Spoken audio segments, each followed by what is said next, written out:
ശബരിമല സ്വർണ്ണക്കൊള്ള കേരളത്തിലെ വിശ്വാസി സമൂഹത്തിന് ഒന്നടങ്കം വലിയ മനോവേദന ഉണ്ടാക്കിയ കാര്യമാണ്. കാരണം ഞാനും നിങ്ങളും അടക്കമുള്ള ആളുകൾ ഈ 41 ദിവസത്തെ വ്രതമെടുത്ത് അയ്യപ്പനെ കണ്ട് നമ്മളുടെ സങ്കടവും സന്തോഷവും എല്ലാം അയ്യപ്പന്റെ മുന്നിൽ പറഞ്ഞു വരുന്ന ആളുകളാണ്. അയ്യപ്പന്റെ തിരുസന്നിധിയിൽ ആ സ്വർണത്തിന്റെ വിഗ്രഹമായാലും ശരി, കൊടിമരമായാലും ശരി, നമ്മൾ ഒരു നോക്ക് കാണാമെന്നുള്ള ഒരു അയ്യപ്പ ഭക്തന്റെ ഏറ്റവും വലിയൊരു ആഗ്രഹമാണെന്ന് ഞാൻ മനസ്സിലാക്കുന്നത്. അതാണ് ഈ ഒരു പോറ്റിയും ഭരണസമിതിയും ദേവസ്വം ബോർഡ് ഭരണസമിതിയും ചില ഉദ്യോഗസ്ഥരും എല്ലാം ചേർന്ന് വലിയൊരു കളവ് നടത്തി കിലോ കണക്കിന് സ്വർണം ശബരിമലയിൽ നിന്ന് അടിച്ചു മാറ്റിയ ഒരു സാഹചര്യം ഉണ്ടായത്. അവിടെയാണ് ഇപ്പോൾ കോൺഗ്രസ് ഒരു വിശ്വാസ സംരക്ഷണ യാത്രയുമായി കടന്നു വരുന്നത്. 4 യാത്രകളാണ് കോൺഗ്രസ് നേതാക്കന്മാർ നേതൃത്വത്തിൽ നടക്കുന്നത്. ഒന്ന്, കാസർഗോഡ് നിന്ന് കെ മുരളീധരൻ നടത്തുന്ന ഒരു യാത്ര. 2, മൂവാറ്റുപുഴയിൽ നിന്ന് ബെന്നി ബെഹനാന്റെ നേതൃത്വത്തിൽ. 3-ാമത്തെ യാത്ര കൊടിക്കുന്നിൽ സുരേഷ് എംപിയുടെ നേതൃത്വത്തിൽ.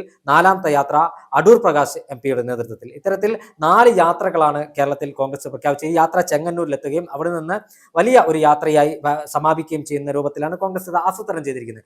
കോൺഗ്രസിനെ സംബന്ധിച്ചിടത്തോളം, അല്ലെങ്കിൽ വിശ്വാസി സമൂഹത്തെ സംബന്ധിച്ചിടത്തോളം, ഈ ശബരിമലയുമായി ബന്ധപ്പെട്ട വിഷയത്തിൽ കേരളത്തിലെ ജനങ്ങൾ ഒരുപക്ഷെ രാഷ്ട്രീയം മറന്ന് കോൺഗ്രസിന്റെ കൂടെ നിൽക്കും.